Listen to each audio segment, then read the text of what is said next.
সবথেকে কঠিন কাজ হলো মানুষের ছলনা বোঝা।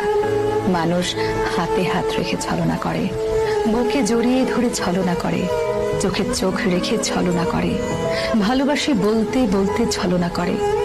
এই মানুষগুলো দেখতে খুবই সাধাসিধে টাইপের হয়। উপরে দেখতে সাধাসিধা হলেও এরা আসলে জাত অভিনেতা। একজনকে ভালোবাসে বলতে বলতে আরেকজনকে নিয়ে রেল লাইনে, পার্কে, হোটেলে ঘুরে বেড়ায়। তাদের এসব নিজের চোখে দেখার পরও নিজের চোখকেই বিশ্বাস করতে পারবেন না। নিজেকে কুয়াশার ঘোরের মধ্যে মনে হবে, মেনে নিতে না চাইলেও ওটাই সত্যি।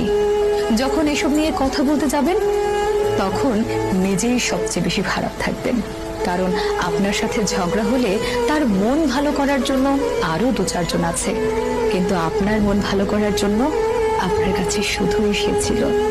আপনি সব জেনে শুনে মেনে নিয়ে ঠিক করতে চাইলেও কোনো কিছুই আর আগের মতো ঠিক হবে না।